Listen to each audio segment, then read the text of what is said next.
Don Lemon, an independent journalist, was arrested in the United States, the so-called land of the free, because his journalism did not align with power. He wasn't violent. He wasn't inciting violence. He wasn't even being a bad journalist. He wasn't lying. He was just misaligned. Citizens in the United States are being murdered in the streets for protecting members of their community in the land of the brave. And the one message echoing in the background is stay peaceful. Why? Do they need more time? Do they need to coordinate something while everyone is trying to prove that they are peaceful? Do they need to find more legal cover to do what it is they're doing? Don't give them a reason is what they tell everyone. But what reason have they been using so far? This dystopian reality that we are all experiencing is not confusing. It's not even unprecedented. And it is not inexplicable, no matter how many times they tell us it is. This moment is historically consistent and culturally legible. The problem isn't that we weren't warned. The problem is that we have all been trained incorrectly. If you have not already, go ahead, subscribe to my channel, and let's get into my notes on why everyone keeps asking the question, who is going to stop this? Because we've all been trained to wait for a hero.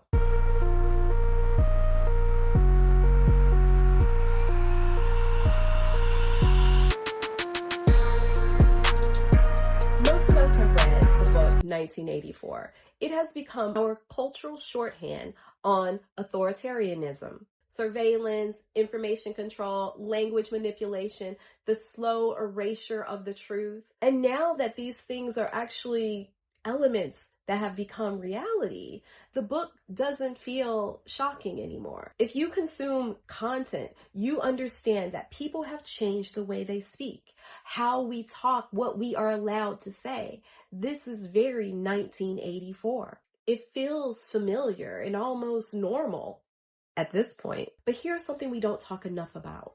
1984 does not describe a surveillance state. It mimics one. The book traps you inside of Winston's fears. Every thought is dangerous. Every act of resistance is punished. Hope is treated as naive. The lesson that the reader internalizes is not how to resist, but how to endure quietly. This is happening. You learn to go unnoticed. You learn that fear is a livable state of being. You learn that survival means shrinking. The book shows us how unchecked power becomes tyranny, but leaves us stranded with one question. Then what? Is this what the future is? We have no choice but to go along and do what we need to do to survive in a future like this? 1984 makes something very clear. Resistance feels futile, and compliance is your only rational solution. And that's an extremely dangerous lesson to teach an entire culture. But this problem doesn't just exist with Orwell. He is actually part of this power system that wants us to learn this. Western culture teaches history as something that happens to people, not something that people have been fighting inside of. We are taught what was tragic. We are taught what was unfortunate. We are taught what is inevitable. What we don't see behind the scenes is what resistance actually costs, how movements fracture, how people lose safety, family, limbs, and lives, how survival actually takes adaptation and not purity. So when we see journalists arrested, it is a sign. And people need to stop asking questions and saying things like, how could something like this happen here? Or believing that this is an exception and not a prediction of a new rule. We all hesitate. We all stop. We don't know what to do. And this is not by accident. It is what happens when your cultural references train you to recognize tyranny, but not interpret it.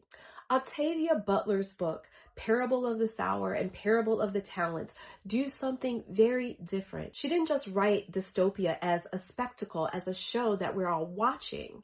She wrote about preparation. She asks the reader to ask a very different questions. Not what if things get bad, but instead, who are you willing to become when they do? In Butler's world, institutions fail slowly and then all at once. Violence is something that is unbalanced, but also very strategic. There is no protection for innocence, and survival requires transformation. Lauren Olamina doesn't fantasize about overthrowing power. She builds networks. She understands moral clarity doesn't keep you safe. The state won't save you, and resistance will cost you something. Butler doesn't promise us a victory, but she promises continuity. She makes you aware of the cost that you will lose people. You will be hunted. You will be changed. You will not come through untouched. And that is not fear-based storytelling. That is guidance. That is truth. Journalists are arrested in the Orwellian world, and the response is, we're doomed. They are too powerful, and this is the end. But Butler's response is very different. Decentralize, build redundancy, expect to be infiltrated, accept your losses, but you know what? Keep moving anyway. She teaches us something that we have a hard time accepting, and we are often not taught. Resistance requires blood in the game. And some of us have ancestors that know that better than others. So it is not a metaphor. It is literal. Careers will be destroyed, lives destabilized, comforts stripped away. It is a fantasy to think that we can oppose power and remain safe, clean, respected, and completely untouched. This is the lie that keeps everyone compliant. And Butler, she does not offer optimism. What she is offering us is a strategy. Orwell's 1984 shows us the dominant stories of authoritarianism, with the center of it being isolation, individual despair, and psychological domination. The stories don't center on community survival, feminist resistance, Black futurist realism, adaptation under pressure. So when repression or oppression escalates, people stop and they wait. But what are you waiting for? Everyone seems to be waiting for a clear turning point, some villain to make a speech with their villainous plans, a moment when resistance feels justified. But power, it doesn't announce itself. It just tightens, it tests. And every test is to see if society will flinch or if they'll buck up. And I think this is where Butler's training and her books and her stories matter the most, because she teaches us you will not remain innocent no matter how hard you try. Loss is not failure. Community beats a hero. Change and adaptation is not betrayal. And to survive is an active process and not a passive one. 1984 teaches us how tyranny feels. The Parable series teaches us what it will demand of us.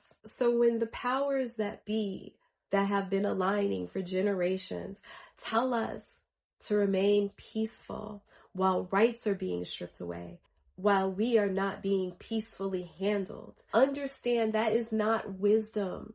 It isn't a strategy for us. It's just delay. And history is very clear about what delay produces. We all talk about this world as though we are not the creators of it. We are responsible, not just politicians, not just institutions. Us, we, the people.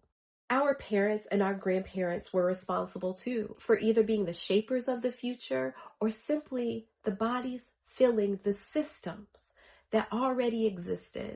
And of course, some of our ancestors tried to break those systems, but were crushed by them. Some adapted and some disappeared without safety, without credit, and without legacy. But the one thing that we cannot escape is that we are the ancestors of the future. And what will they look back and say we built for them? History doesn't only remember heroes and villains.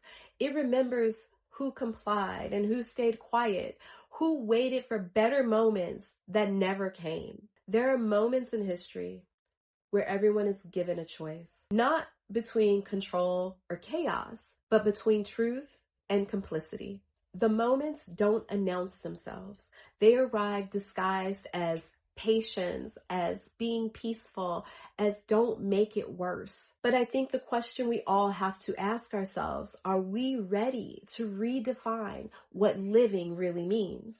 Whether freedom, true freedom, is something that you help shape or something that you are slowly trained to learn how to live without. Whether you act as a participant in history or as a non-essential character moving quietly through the systems that someone else built, this is one of those moments. We have been taught and trained how to align with heroes and villains depending on where we personally see ourselves in that story. And there's one thing that we seem to always forget. Whatever has happened, it is because we allowed it. History does not remember intentions. It remembers what you allowed. If you haven't already, go ahead, subscribe to my channel.